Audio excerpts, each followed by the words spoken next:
এবং ইফতারে শরীক হন। আমরা রাখবো, সবাই দায়িত্ব পালন করবেন, কারণ সবার ইফতার পাইতে হবে। বাংলাদেশ জাতীয়তাবাদী দল বিএনপির কেন্দ্রীয় ঘোষিত কর্মসূচির অংশ হিসেবে ইফতার ও দোয়া মাহফিল অনুষ্ঠিত। ময়মনসিংহের বালুকা পৌরসভার ১ নং ওয়ার্ডে এই ইফতার ও দোয়া মাহফিলের আয়োজন করা হয়।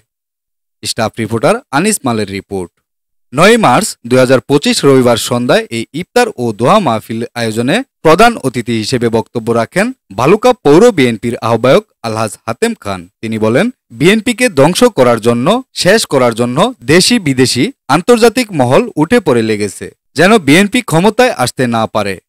এ সময় আরও বক্তব্য রাখেন বালুকা পৌর বিএনপির যুগ্ম আহ্বায়ক মোহাম্মদ আবুল কালাম আজাদ, মোহাম্মদ জহির রায়হান ও স্বেচ্ছাসেবক দলের আহ্বায়ক মোহাম্মদ মোবারক মোল্লা। এ সময় আরও বক্তব্য রাখেন বালুকা পৌর শ্রমিক দলের সভাপতি মোহাম্মদ মাহবুব আলম মোল্লা, পৌর শ্রমিক দলের সাধারণ সম্পাদক সাদ্দাম হোসেন। এ সময় উপস্থিত ছিলেন পৌর শ্রমিক দলের সাংগঠনিক সম্পাদক মোহাম্মদ মাবুল ফকির, ৪ নং ওয়ার্ড শ্রমিক দলের সাধারণ সম্পাদক মোহাম্মদ আনিস মাল। এ সময় বিএনপির অঙ্গ সংগঠনের নেতৃবৃন্দরা উপস্থিত ছিলেন। আমরা যারা বিএনপি করি,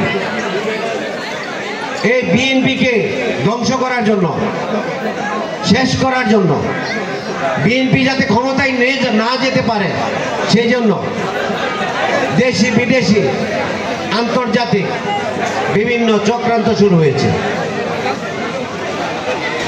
সেই চক্রান্তকে প্রতিহত করতে হলে আমাদের কি করতে হবে?